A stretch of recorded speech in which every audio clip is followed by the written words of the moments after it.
आयुर्वेदिक औषधि है।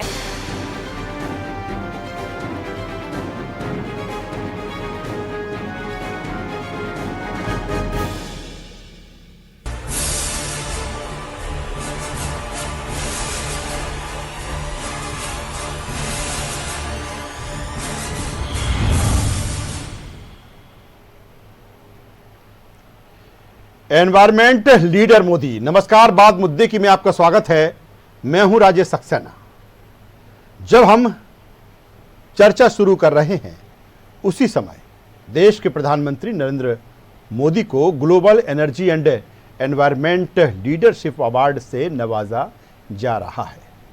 वैश्विक ऊर्जा और पर्यावरण के क्षेत्र में भारत की ओर से पिछले कुछ वक्त से किया गया है जो काम, उसी के लिए पीएम मोदी को global energy and environment leadership award दिया जा रहा है। इस प्लेटफार्म को दुनिया के सबसे प्रतिष्ठित एनर्जी प्लेटफार्म के तौर पर देखा जाता है।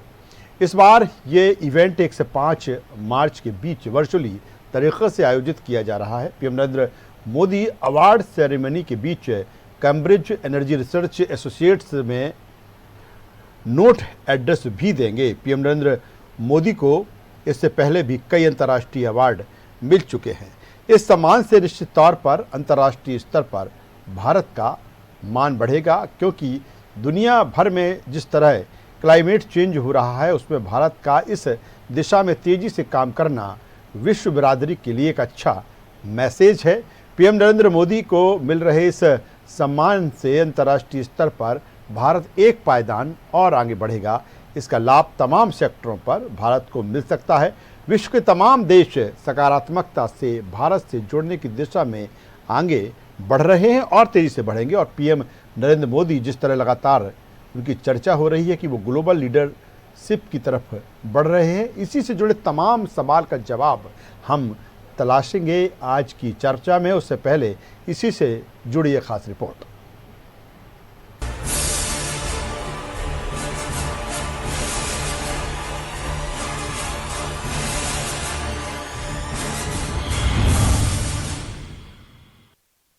पीएम मोदी को सेरावीक अवार्ड। वैश्विक ऊर्जा और पर्यावरण के क्षेत्र में किया बेहतर कार्य। 2021 के अवार्ड के लिए पीएम मोदी को चुना गया। PM Modi legion of merit award से भी नवाजे जा चुके हैं। तत्कालीन अमेरिकी राष्ट्रपति ट्रंप ने खुद पीएम को किया था नामित। रूस, सऊदी अरब, बहरीन, यूएई और मालदीव जैसे देश भी पीएम को सर्वोच्च सम्मान से नवाज चुके हैं। भारत के प्रधानमंत्री नरेंद्र मोदी एक और बड़े सम्मान से नवाजे जा रहे हैं। पीएम मोदी को CERAWeek global energy and environment leadership award से सम्मानित किया जाएगा। आपको बता दें कि award Cambridge energy research associates यानी सेरावीक का अहम पुरस्कार है। यह सम्मान वैश्विक ऊर्जा और पर्यावरण के क्षेत्र में किए गए अच्छे कामों के लिए दिया जाता है। साल 2021 के अवार्ड के लिए पीएम मोदी को चुना गया है। मालूम हो कि प्रधानमंत्री नरेंद्र मोदी का इस पद पर यह दूसरा कार्यकाल है और इस दौरान उन्होंने देश के चौतरफा विकास के साथ समूचे विश्व में एक जननायक के तौर पर अपनी पहचान स्थापित की है। ये पहला मौका नहीं है जब उन्हें इतने बड़े सम्मान से नवाजा जा रहा है। इसके पहले प्रधानमंत्री नरेंद्र मोदी को अमेरिका में लीजन ऑफ मेरिट अवार्ड से सम्मानित किया जा चुका है। इस अवार्ड के लिए राष्ट्रपति ट्रंप ने खुद पीएम मोदी को नामित किया था। इसके पहले पीएम मोदी को रूस, सऊदी अरब, बहरीन, यूएई, फिलिस्तीन और मालदीव जैसे देश अपना सर्वोच्च सम्मान दे चुके हैं। CERAWeek global energy and environment leadership award की शुरुआत साल 2016 में की गई थी। दुनिया के सबसे बड़े लोकतंत्र की भूमिका पर प्रधानमंत्री नरेंद्र मोदी का दृष्टिकोण जानने के लिए ये उत्सुक हैं। देश और दुनिया की भावी ऊर्जा जरूरतों को पूरा करने के लिए भारत के नेतृत्व का विस्तार करने की अपनी प्रतिबद्धता के लिए हम पीएम नरेंद्र मोदी को इस पुरस्कार से सम्मानित करना चाहते हैं, ऐसा उनका कहना है। कुल जमा पीएम मोदी की अगुवाई में देश ने विश्व मानचित्र में एक अलग पहचान बनाई है और सारी दुनिया आज भारत के दर्शन, संस्कृति और तरक्की की अपार संभावनाओं को देख रहा है। खासतौर से कोरोना संकट के इस दौर में जिस तरह से इंडिया ने इस महामारी की रोकथाम और वैक्सीन बनाने से लेकर कई देशों को कोरोना वैक्सीन मुहैया कराने की जो उपलब्धि हासिल की है वो किसी मिसाल से कम नहीं कही जा सकती। और यकीनन पीएम मोदी को जिस तरह आज दुनिया सलाम कर रही है, इसके वो सही हकदार भी हैं। News world desk.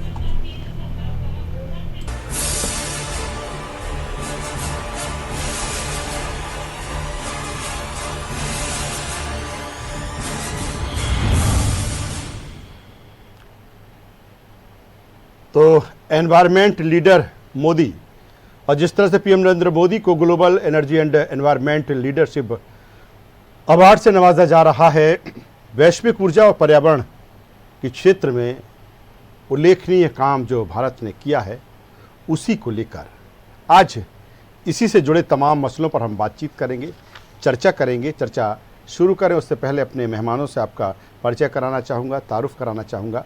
हमारे साथ में हैं शंकर लाल तिवारी साहब, बीजेपी के वरिष्ठ नेता, पूर्व विधायक। शंकर लाल जी, स्वागत करता हूँ।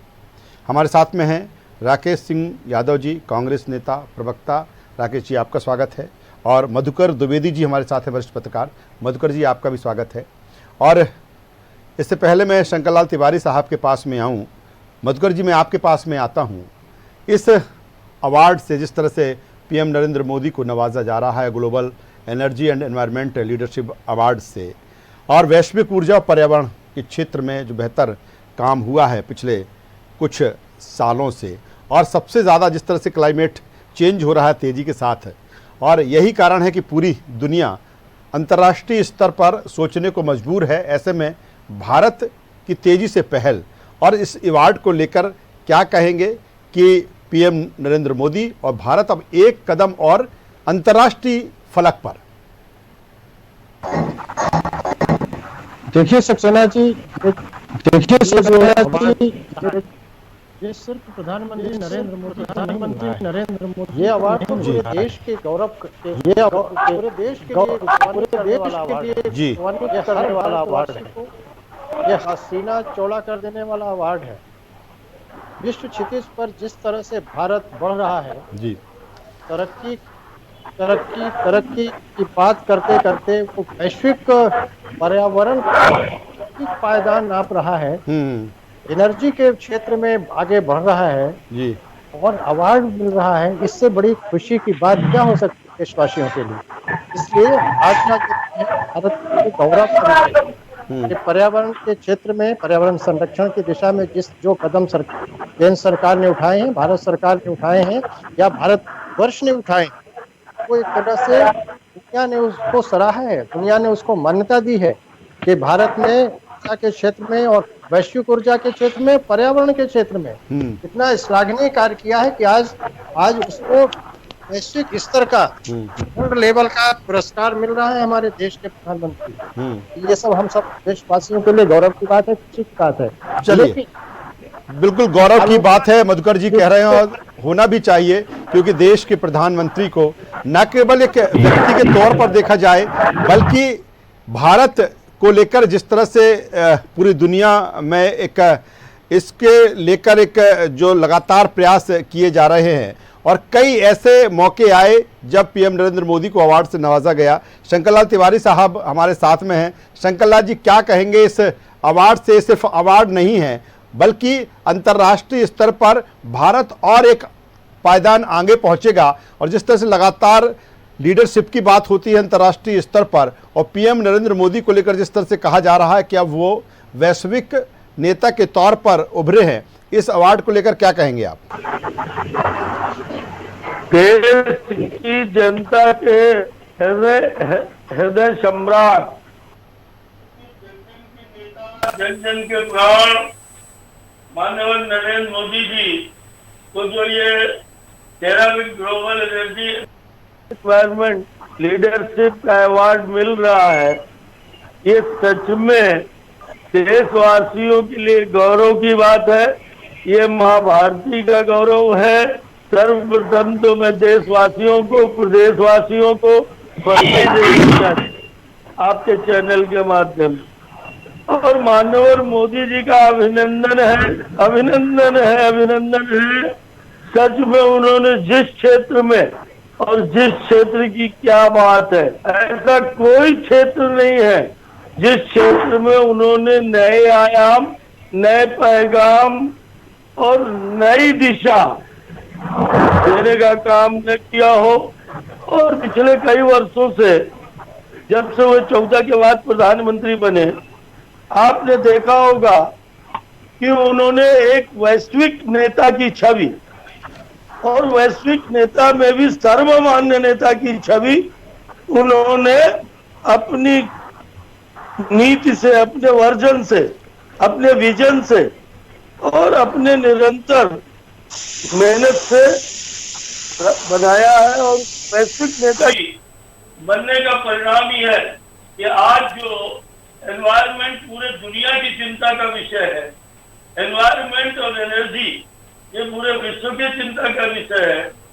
उस चिंता में भारतवर्ष की ओर से, मोदी जी की ओर से जो ऐतिहासिक प्रयास किए गए, उनका परिणाम है कि आज दुनिया के लोग उन्हें जहां वैश्विक नेता के रूप में स्वीकार कर रहे हैं, उन्हें आज जब अभी चलिए चर्चा कर रहे हैं, राकेश जी के पास में आता हूं। राकेश जी, इस अवार्ड को किस रूप में देखती है कांग्रेस? देखिए, आप ये जानते हैं कि पर्यावरण जी और ऊर्जा से संबंधित जो भी योजनाएं बनती हैं वो दीर्घकालिक योजनाएं होती हैं। ये अवार्ड भारत की जनता का है। ये अवार्ड पिछले 20 साल में जो प्रधानमंत्री रहे हैं, चाहे अटल बिहारी वाजपेयी जी हो, मनमोहन सिंह जी हो, ये अवार्ड उनकी मेहनत का नतीजा है। ये कोई 5 या 7 साल में बनी हुई योजना नहीं है जिससे कि कोई पर्यावरण का अवार्ड भारत को मिलता। दीर्घकालीन योजना थी जिसको नियम अनुसार लागू किया गया। जो जो सरकारें रही पिछले 20 से 25 साल में, उन्होंने लगातार कोशिश की कि पर्यावरण के हित में क्या क्या काम हो सकते हैं, चाहे वृक्षारोपण हो या अन्य ग्लोबल वार्मिंग को रोकना हो, उसके नियम कायदे बनाए और वो पूरी तरह से लागू हुए। तो ये देश की जनता का भी इसमें महत्वपूर्ण योगदान है। किसी एक प्रधानमंत्री की जीत नहीं है, ये भारत की जनता की जीत है। भारत के जितने भी प्रधानमंत्री हुए हैं, ये सभी के खाते में जाती है। किसी एक प्रधानमंत्री के महिमा मंडन करने से हम इस अवार्ड को सीमित नहीं कर सकते हैं, क्योंकि पर्यावरण एक ऐसा विषय है जो बिना जनता की सहभागिता, बिना सभी सरकारों की सहभागिता के ये आगे नहीं बढ़ सकता। अभी आपने हाल ही में देखा होगा कि एक बिजली तापघर ऋषिगंगा पे जो बन रहा था, जो एक गलती की वजह से पूरा हिम ग्लेशियर गिरा, वो बह गया, जिसमें बार बार ये रिपोर्ट दी गई थी सरकार को कि यहाँ इस तरीके से विस्फोट करना खतरनाक हो सकता था, और वो खतरनाक हुआ और अनेक लोगों की जान गई। तो ये बहुत सारे विषय होते हैं जो नीतिगत निर्णय होते हैं। वो बहुत सी सरकारें समय अनुसार अगर नीतिगत निर्णय लेती है तो उसके पॉजिटिव परिणाम मिलते हैं। अवार्ड जो भी प्रधानमंत्री इस पद पे, प्रधानमंत्री के पद पे रहेंगे, वो किसी भी पार्टी के होंगे, वो उसको रिसीव करते हैं। लेकिन ये अवार्ड भारत की जनता और 20 से 25 साल में जिन लोगों ने मेहनत करी है उनको समर्पित रहता है। लेकिन राकेश जी, हाल ही के दिनों में जिस तरह से देखा जाए अंतर्राष्ट्रीय स्तर पर जो भारत एक ताकत के साथ आगे बढ़ा है, और पीएम नरेंद्र मोदी को कोई ये पहला अवार्ड नहीं है, इसके पहले भी अंतर्राष्ट्रीय स्तर के कई अवार्ड मिले हैं। और जिस तरह से कोरोना काल की हम बात कर रहे हैं, कोरोना काल में भी अमेरिका जैसे देश ने भारत की तरफ देखा, और जिस तरह से भारत ने ऐसे संकट के समय दूसरे देशों में जिस तरह से मदद की, नहीं लगता कि ये सारा कुछ मोदी के कार्यकाल में तेजी के साथ अंतर्राष्ट्रीय स्तर पर मजबूती से भारत आगे बढ़ रहा है? मैं माफी चाहूंगा, एक लाइन बोलता हूं आपको कि दुर्भाग्य से ये पर्यावरण का अवार्ड आया, उसके साथ एक रिपोर्ट भी इस देश में आई है कि अब भारत स्वतंत्र नहीं रहा है विश्व में, 88वें पायदान पे पहुंच गया है और इस देश को आंशिक स्वतंत्र देश घोषित कर दिया है। तो ये अपने आप में इतना बड़ा ड्रॉबैक है इस देश के लिए कि जो देश गांधी जी ने, सरदार वल्लभ भाई पटेल ने इतने संघर्ष के बाद लाखों लोगों ने जान दी थी, उसको पूर्ण स्वतंत्र का दर्जा था, आज वो समाप्त हो गया है। अब भारत विश्व में आंशिक स्वतंत्र देश कहलाता है। तो ये भी एक अपवाद है कि ये भी मोदी जी के ही खाते में है, उन्हीं के कार्यकाल में भारत की स्वतंत्रता समाप्त हो गई है। तो इसको भी दृष्टिगत होते हुए इस ग्लोबल वार्मिंग के जो उनको पुरस्कार मिला है उसका स्वागत है, लेकिन जो भारत की स्वतंत्रता समाप्त हो गई है उस पर भी दृष्टिगोचर करना बहुत जरूरी है, क्योंकि अगर भारत, चलिए राकेश जी, दोबारा आता हूं मैं आपके पास में। मधुकर द्विवेदी साहब हमारे साथ में, वरिष्ठ पत्रकार मधुकर जी, भारत की जनता के लिए अवार्ड नहीं, रिवॉर्ड है। बिल्कुल मधुकर जी, जिस तरह से अब इसके आगे के इम्पैक्ट की हम चर्चा करें, क्योंकि मैं फिर वही बात करूंगा कि कुछ सालों से जिस तरह से लगातार विश्व बिरादरी में अंतर्राष्ट्रीय स्तर पर भारत की एक ताकत बढ़ी है, भारत का एक सम्मान बढ़ा है, और हमने देखा कोरोना काल में भी, और ये भी बीच में जो बात आई कि बहुत से ऐसे देश हैं कि वहाँ के जो इन्वेस्टर है वो इंडिया में इन्वेस्ट करना चाहते हैं, और दूसरी तरफ कुछ दिन पहले का वाकया याद आता है जब पीएम नरेंद्र मोदी एड्रेस कर रहे थे। यूएनओ में स्थायी सदस्यता को लेकर भी पुरजोर तरीके से बात रखी थी और उस दिशा में भी तेजी के साथ जो भारत है वो बढ़ रहा है। तो क्या इस तरह की चीज़ें जो हैं, जिस तरह से भारत एक लीडर की भूमिका में आगे बढ़ रहे हैं, तो क्या आने वाले समय में अंतर्राष्ट्रीय फलक पर जिस तरह से बात होती है, एक समय विश्व गुरु कहा जाता था भारत, और फिर उस बात को लेकर तमाम स्तरों पर इसको लेकर चर्चा भी हुई है, तो क्या है वो समय अब समय आ रहा है भारत के लिए? देखिए, ये तो नरेंद्र मोदी ने शुरू से ही कहा था कि हम भारत को फिर से विश्व गुरु बनाने की दिशा में काम करेंगे। उन्होंने एक संकल्प लिया था। और अगर मैं राकेश जी की बात से सहमत हूँ, पहला जो उनका पक्ष था कि भाई ये जो अवार्ड मिला है, ये सम्मान मिला है, ये पूरी देश की जनता की मेहनत का है, सबकी सतर्कता का एक सुफल है कि आज। मधुकर जी, हम भारत की बात करते हैं, मधुकर जी हम भारत की बात करते हैं तो उसमें देश की जनता समाहित है ही। चलिए सर। बिल्कुल, मैं वही कह रहा हूँ। लेकिन जो दूसरी बात राकेश जी ने कही, उसमें उनका राजनीतिक दृष्टिकोण है, स्वाभाविक है। ये राजनीतिक आरोप प्रत्यारोप चलते रहेंगे। लेकिन जहां तक समग्रता की बात की जाए, समग्र दृष्टि से अगर देखा जाए तो भारत ने वैश्विक स्तर पर अपना महत्व तो प्रतिस्थापित किया है, इसमें कोई दो राय नहीं। आज अरब कंट्रीज में ने दिया है नरेंद्र मोदी जी को सम्मान, नरेंद्र मोदी ने भारत को, प्रधानमंत्री को। तो पर्यावरण की दिशा में, वैश्विक एनर्जी की दिशा में जो काम हुआ है वो प्रशंसनीय तो है ही, लेकिन कोरोना काल का जिसका आपने जिक्र किया, वो भी एक अतुलनीय काम हुआ है। आज दुनिया ने लोहा माना भारत का कि भारत ने वैक्सीन बना ली, भारत ने उस दिशा में काम कर दिया जिसकी उम्मीद ही लोगों को नहीं थी। तो कुल मिला के हम ये कह सकते हैं कि नरेंद्र मोदी से हम असहमत हो सकते हैं, उनकी नीतियों से, उनके कार्यक्रमों से, उनके क्रियाकलाप से, लेकिन जहां तक भारत की अस्मिता का सवाल है, उस दिशा में अगर देश के प्रधानमंत्री प्रतिबद्ध हैं और वो निरंतर काम कर रहे हैं, वैश्विक क्षितिज पर भारत का नाम ऊंचा कर रहे हैं, तो उनकी प्रशंसा करने में हमें संकोच नहीं करना चाहिए। राजनीति अपनी जगह है, राजनीतिक मतभेद अपनी जगह है, लेकिन वो आंतरिक होने चाहिए।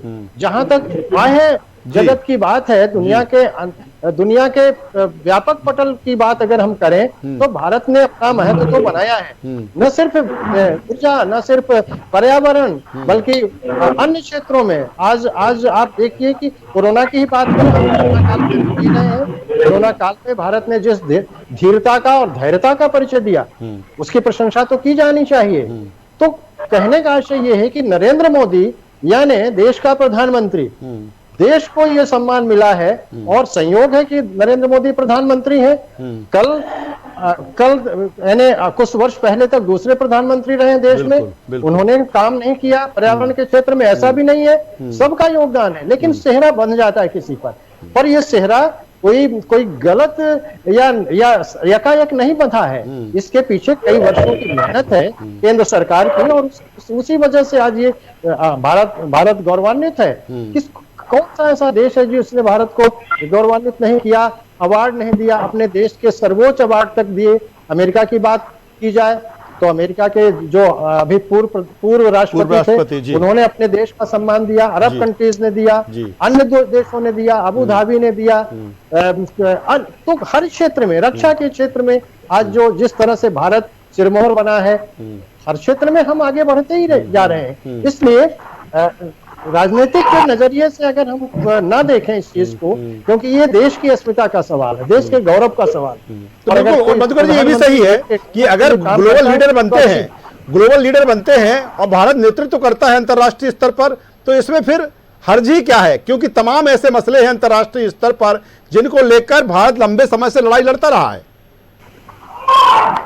मधुकर जी, ये सवाल आपने मुझसे पूछा है। जी मधुकर जी, मेरा सवाल ये है कि अगर ग्लोबल लीडर बनते हैं और तमाम ऐसे मसले हैं अंतर्राष्ट्रीय स्तर पर लंबे समय से भारत के, कि उस दिशा में अगर भारत बढ़ता है, ग्लोबल लीडर उसको हैंडल करता है, तो इसमें गुरेज ही क्या है? बिल्कुल नहीं, होना भी नहीं चाहिए। वही मैंने कहा ना कि सारी चीजों को, हर पहलू को, खासतौर से देश की संरक्षा, देश की सुरक्षा, डिफेंस के मामलों में अगर हम हर मामले को राजनीतिक दृष्टि से देखेंगे या यूं कहें राजनीतिक चश्मे से देखेंगे, तो एक तरह से हमारा एकांगी दृष्टिकोण होगा। लेकिन अगर हम व्यापक परिप्रेक्ष्य में देखेंगे, राष्ट्र हित में देखेंगे, तो हम स्वयं इस चीज को स्वीकार करेंगे कि नहीं, अच्छा हो रहा है। आज आप चाइना की बात करिए, पाकिस्तान की बात करिए, प्रधानमंत्री ने भारत का सर ऊंचा किया कि नहीं? लेकिन आलोचना करने वाले अपने अपने तरीके से आलोचना भी करेंगे, किसी को रोका भी नहीं जा सकता।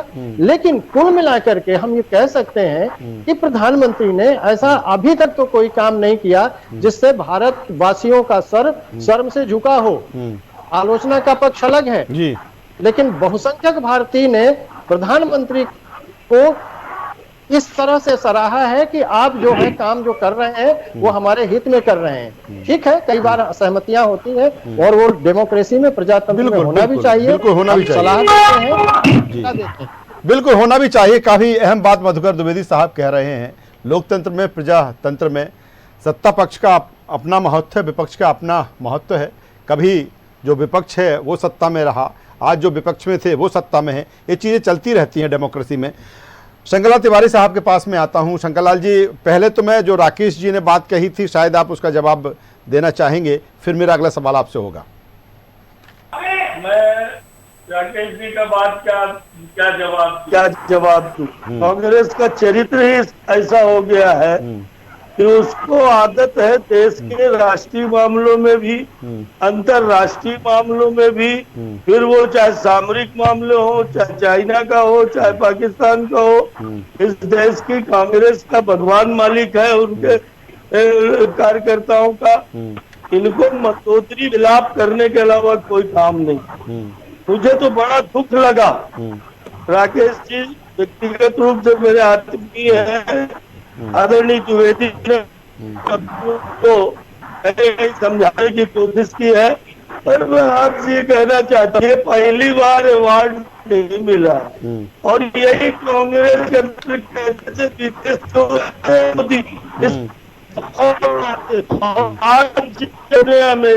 सभी बताया द्विवेदी जी ने, आपने बताया अरब से, अन्य देशों से जहाँ वो गए उनके बारे में तो एक ही लाइन कहने का मन पड़ रहा है, जहाँ जाता हूँ बाहर लाता हूँ, मैं जहाँ जाता हूँ बाहर लाता हूँ।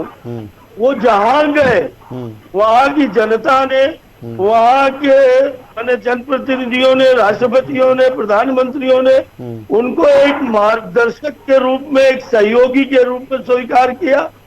और आज ये कह रहे हैं कि हमने मौसी के जमाने में घी खाया था, हमारे प्रधानमंत्री आज बात हो रही है उनको मिलने वाले अवार्ड की, और ये कह रहे हैं देश में लोकतंत्र ही नहीं है। अरे देश में लोकतंत्र नहीं होता तो ये के तथाकथित आंदोलन के नाम में महीनों दिल्ली की सड़कें जाम नहीं होती।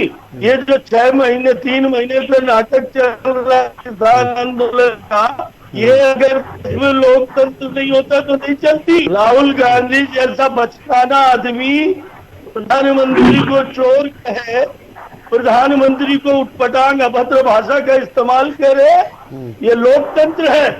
आप बता रहे हो फलाने देश ने ऐसी, फलानी संस्था ने कहा है कि लोकतंत्र देश में आंतरिक रह गया है। आपको शर्म है? आपके कहीं नाक बची है? आप अपनी इमरजेंसी भूल जाते हो, आपातकालीन स्थिति भूल जाते हो। 85 साल के लोकनायक जयप्रकाश नारायण आजादी के दीवाने थे तो उनको आपने जेल में डाल दिया था। चलिए, ये आप भूल जाते हो।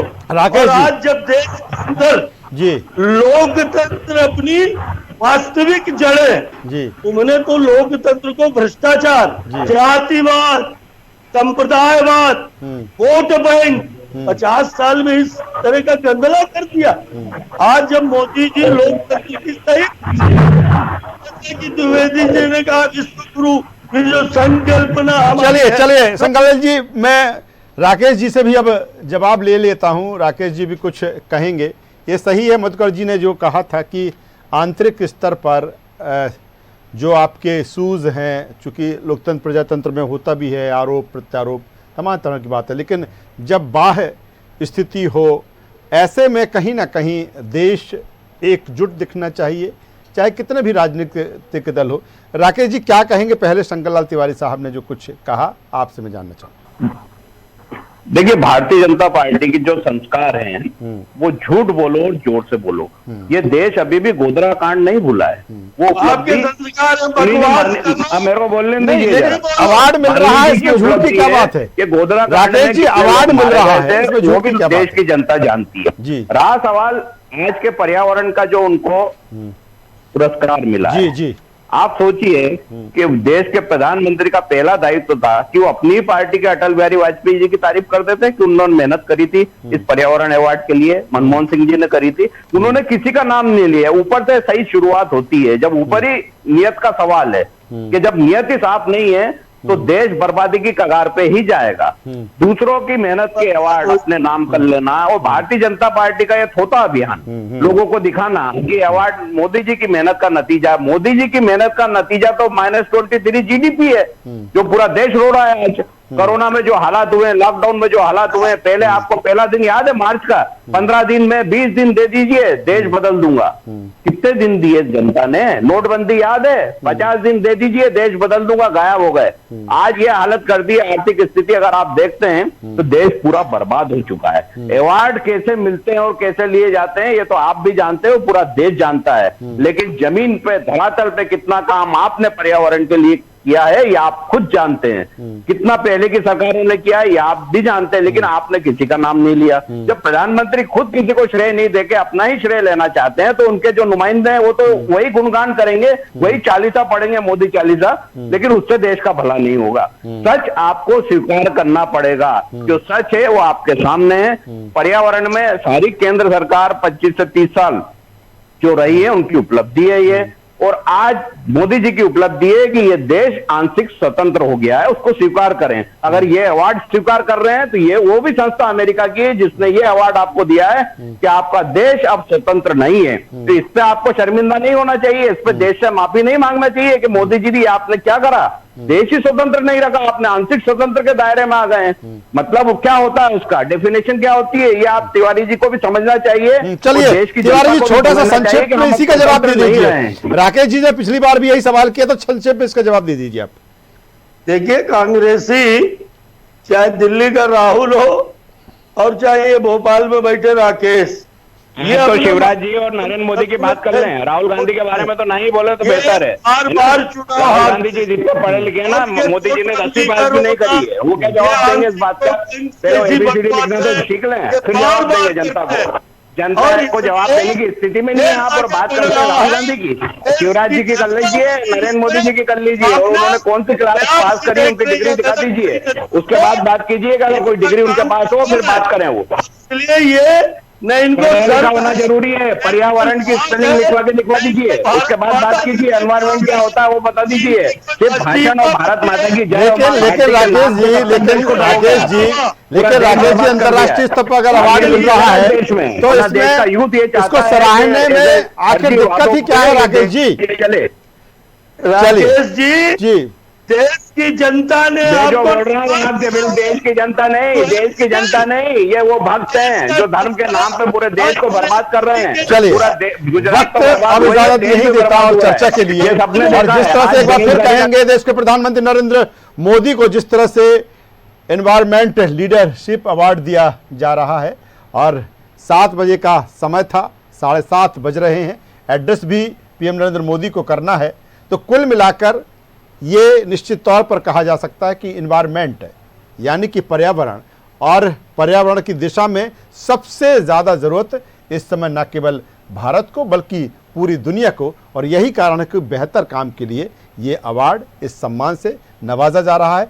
सवाल तमाम तरह के हैं, उसके जवाब हैं भी, कुछ के जवाब नहीं भी हैं, लेकिन इतना ज़रूर है कि ये भारत का मान है, भारत का सम्मान है, और कहीं ना कहीं अंतर्राष्ट्रीय स्तर पर भारत एक कदम और आगे बढ़ा है। और ऐसे समय में जबकि कोरोना के चलते अंतर्राष्ट्रीय स्तर पर अगर हम बात करें तो दुनिया इससे पूरी तरीके से प्रभावित है। ज़रूरत है एक होकर आगे बढ़ने की, और आगे इसके किस तरह के इम्पैक्ट भारत के लिए और पॉजिटिव होते हैं ये देखने वाली बात होगी। हमारे साथ जुड़ने के लिए मधुकर द्विवेदी साहब आपका, शंकर लाल तिवारी साहब आपका, और राकेश सिंह यादव जी आपका, तीनों मेहमानों का शुक्रिया करेंगे। और कुल मिलाकर leadership award PM Narendra Modi को एनवायरमेंट के लिए, और जाहिर सी बात है कि इस अवार्ड से दुनिया में भारत का मान बढ़ेगा, सम्मान बढ़ेगा।